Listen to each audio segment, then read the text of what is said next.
Oswaldo, quais são as expectativas do FST, das confederações como um todo, quanto à aprovação dessa matéria? As melhores possíveis, porque nós temos conversado não só entre as confederações, temos viajado o país conversando sobre o tema, toda vez que somos solicitados ou estamos presentes fisicamente ou enviamos algum, como o próprio André, o Cristiano, ou aqueles que, o Reginaldo, aqueles que participaram mais intimamente do projeto, e estamos à disposição para os que ainda não fizeram o convite, no sentido de que nós temos a necessidade de ter a participação de todos. Não adianta achar que o projeto vai andar sozinho.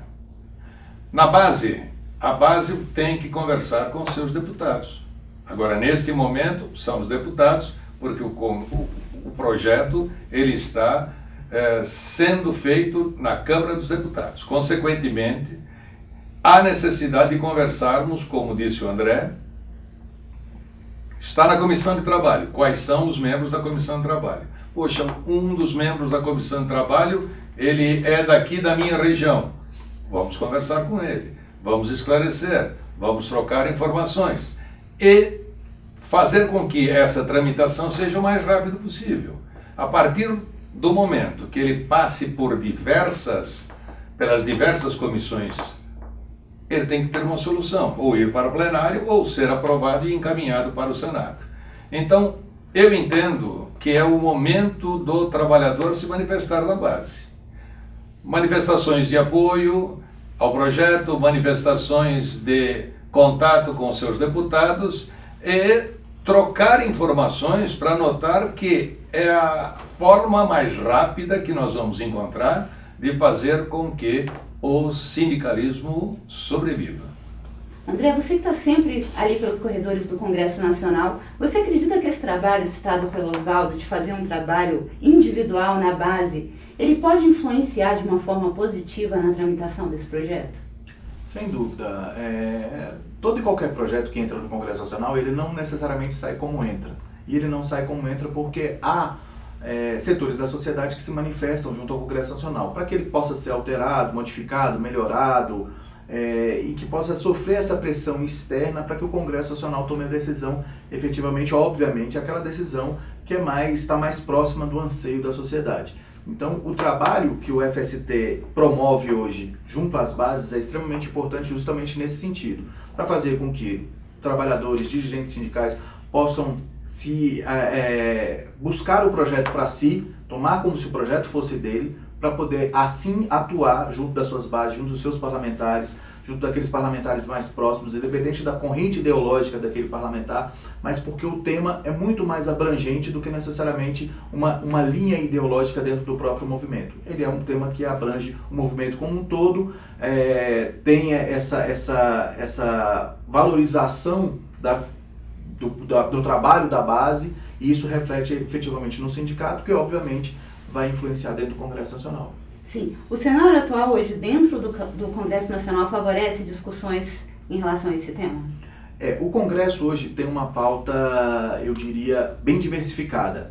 Talvez uma pauta econômica que tome mais tempo e a mídia, mas também tem uma pauta política, eu diria, que também tem sido bastante debatida no Congresso Nacional, em especial, talvez até mais nos bastidores do Congresso Nacional. Então, não tanto com tanta visibilidade midiática de temas como esse, por exemplo, mas é um tema que hoje o Congresso vai se debruçar com certeza. Perfeito. Oswaldo, além de todas as reuniões, articulações dentro do Congresso, o FST tem traçado aí algumas ações pela frente em torno desse tema? Tem algumas. A primeira ação, a gente já faz pública, existe um link na Câmara de avaliação do projeto. Então, esse link deveria ser acionado por todos, seria importante que você depois passasse o link. Com certeza, passo sim. E esse link é uma avaliação que é feita da importância do projeto para aquele momento. Isso repercute muito junto aos parlamentares. Haja visto que nós dormimos no ponto na reforma trabalhista, e na reforma trabalhista foi um dos argumentos que foi usado por lideranças de partido. Segundo aspecto é o apoio. Então é muito importante que sindicatos, federações e a própria confederação enviem ofícios dando apoio para que a gente repercuta em e-mail para os senhores deputados em blocos, né? Então os e-mails chegam dando apoio ao projeto e nós encaminhamos mostrando que tais entidades sindicais são favoráveis. Tais entidades sindicais entendem que é o ideal para a sua sobrevivência. Enfim, é muito importante que se mostre a importância daquilo que existe em termos de movimento sindical, o que ele faz em favor dos seus representados e, caso o sindicato venha a desaparecer, o problema que o trabalhador vai ter. E hoje há uma corrente muito forte para que se tire o poder do movimento sindical, para que sejam diminuídos os custos, entre aspas, do salário, que o salário ele não trata mais o trabalhador como sendo o imediato no crescimento da empresa, não, ele é custo. Então, para algumas empresas, esse custo tem que ser abatido. Então, é muito importante que o trabalhador entenda esse papel e ajude o seu sindicato a participar. Uma outra forma seria a divulgação entre todos na sua cidade para que conversassem com seus deputados. Quanto maior for o número de pessoas procurando o deputado, maior será a representatividade do projeto. Ótimo. André, existe mais alguma proposta, algum projeto sobre esse tema hoje no Congresso? Existe uma série de propostas, algumas estruturais, efetivamente, outras mais pontuais em relação ao movimento sindical. As estruturais são algumas propostas de emenda à Constituição que realmente tentam mexer no próprio artigo 8º, alterando o artigo 8º. Recentemente, o deputado Marcelo Ramos tentou apresentar, na verdade, uma proposta, mas ainda não colheu o número suficiente de assinaturas. Ela retornou à mesa, provavelmente deve ser reapresentada essa proposta, que busca essa alteração, uma alteração constitucional no artigo 8º.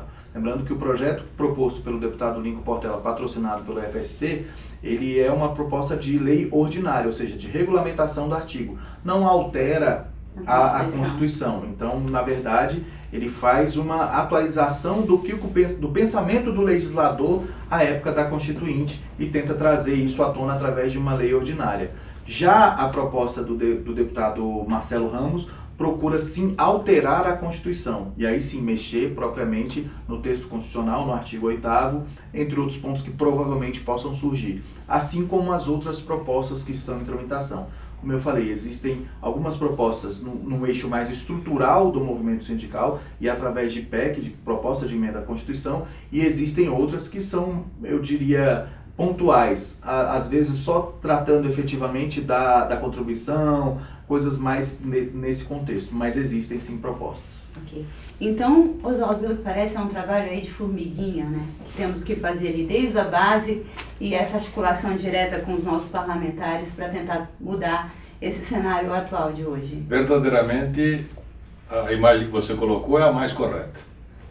Se nós demonstrarmos união, o projeto será simples de carregar. Se nós ficarmos aguardando que as coisas vão acontecer, nós vamos perder a maior representação dos trabalhadores, que é o seu sindicato.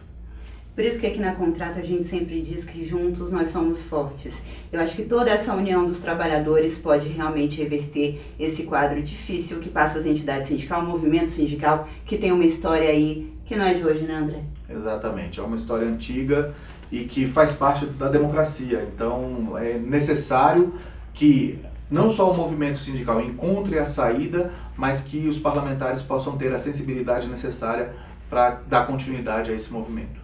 É isso, gente. Esse foi um pouquinho do assunto hoje sobre o PL 5552 de 2019, que trata da reforma sindical. Oswaldo, muito obrigada pela sua presença. conta com a gente sempre aqui. Sem dúvida. E André também, muito obrigada pelos esclarecimentos. Se você tiver ainda qualquer dúvida sobre esse assunto, manda um e-mail pra gente por e-mail que está aparecendo aqui embaixo. E a gente está sempre à disposição de vocês para tirar dúvidas sobre esse projeto e outros também. Foi um prazer estar com vocês e até a próxima.